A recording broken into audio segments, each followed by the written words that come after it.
Hello, I'm Amy. And I'm Krista. Welcome to our very first episode of God, Food, Wine, where enjoyable food, Stunning wine, and inspired conversation meet. Thanks for gathering with us here in Sonoma Wine Country today for God, Food, Wine. Like the 5 love languages that are used to express love with one another, words of affirmation, acts of service, receiving gifts, quality time, and physical touch, is it possible that we have a unique flavor, love language as well? Do we each have a primary flavor love language that, when expressed, makes us feel loved? We are exploring this question today on God, Food, Wine. When we taste a food or sip a wine or any beverage, we use our singular sense of taste. The taste receptor cells on our taste buds experience 5 basic tastes: sweet, salty, sour, bitter, umami, which can be described as savory or meaty. However, to our brains, taste is actually a fusion of our senses. Not only taste, yet sense of sight, smell, and touch or texture. The combination of these senses create what we know as flavor. So, back to our question, is it possible that we each have a primary flavor love language that, when experienced, makes us feel loved? Yeah, that is such a great question, Amy. I'm glad that you're bringing that up. In my own experience, I have found that when I have made plates that are more umami for my husband, his feedback to me is that it's as though he's gotten 1,000 kisses from me. Whereas for me, if you were to bring me a nicely seasoned steak, I'm not going to have the same reaction or experience. However, if you bring me a plate full of chocolate and savory foods, well, then you're talking my flavor love language. I love that. Yeah. Thank you for sharing. Yes, as we get to know one another, we get to know their tastes. We get to know a lot about them through what they like. Absolutely. Yeah. So, how do you discover your loved one's flavor love language? That's a great question. How? Well, we've come up with a few tips for that. 5 tips, actually, to discover arousing their senses. Let's start with taste. What are their tastes? We just spoke about sweet, sour, bitter, salty, and umami. So does your loved one love sweet, like this beautiful dessert plate here that Krista loves so much? Definitely. Or salty, like our oysters, nuts, olives? Or does it speak to their heart, a sour like pickles or fermented foods, or a combination of sweet and sour, like a Asian orange chicken? Beautiful. Or umami, like sushi, or slow cooked ribs with barbecue sauce. That's my personal favorite. Umami.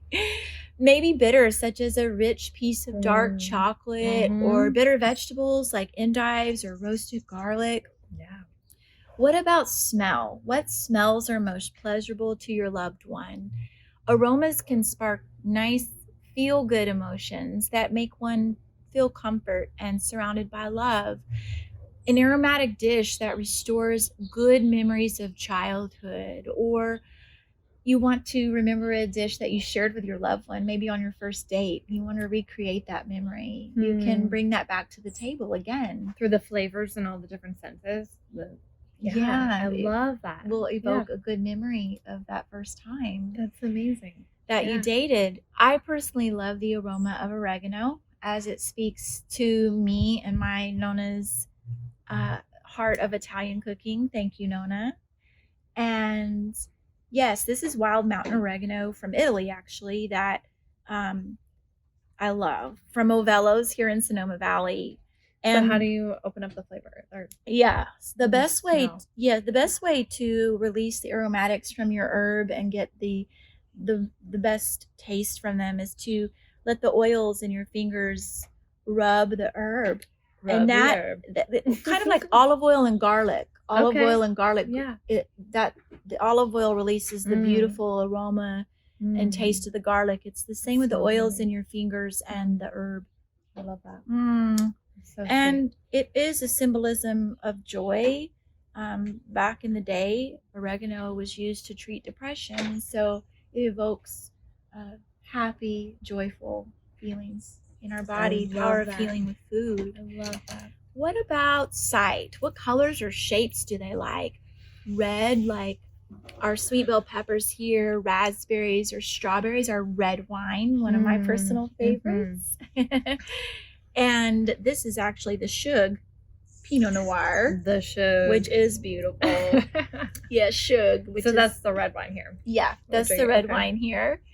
And what about white? Like cheese, our oysters, our garlic. So what colors, what shapes do they like? Round plates, angular shapes. Do they love white backgrounds or bold, colorful patterns? All of these things go into play and how we perceive food and wine as being good, or any food, wine, or any beverage being delightful.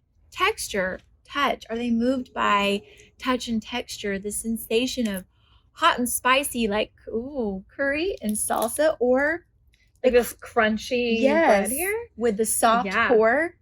I mean, that's the symbol of a great baguette. What about a hot, gooey chocolate brownie with vanilla ice cream with nuts on top?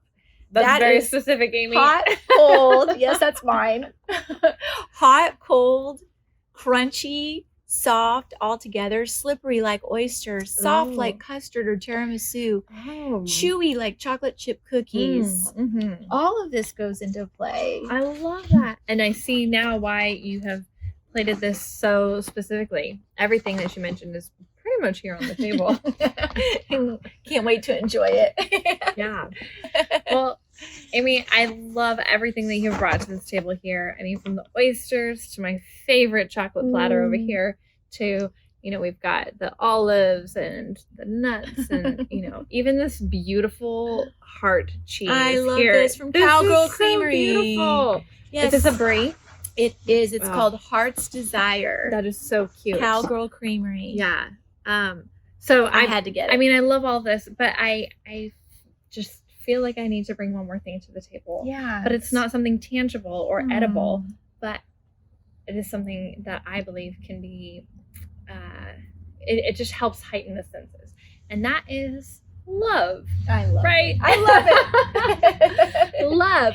Because when you have love, everything is heightened, right? So a strawberry is just a strawberry without it. But when you have love on the table or combined with all this, just that strawberry becomes something so much more. and I believe how to heighten the love sense, so to speak, is to have a foundation of just honesty and vulnerability, right? Definitely. And again, those are not tangible things, but they are very important for heightening the unseen. And so honesty and vulnerability, I believe that they are the key components for unlocking these love senses. And it heightens the senses with your lover or your partner. Yes. Because there is trust and therefore there is safety. And when safety is established, right, it can stand guard at the door and it keeps shame and embarrassment from coming in. And it allows oneself to fully embrace their heightened senses of the present love. Yeah. And of themselves, right? So that's what I bring to the table. Well, that's a lot to bring to the table. It's a lot of love. It is a lot of love. And to sum it up, we all have this desire to feel loved, right?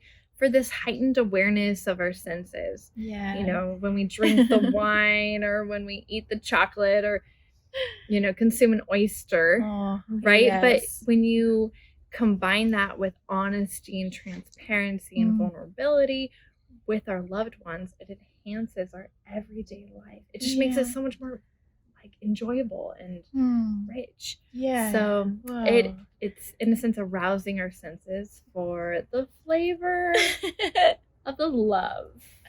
Language. Krista. The love aspect. Krista, so beautiful. Thank you. I'm on my red wine right now. Oh, Cheers. you know No, what? you enjoy. No formula for how to enjoy wine. Right, but in honor of love, we will do red.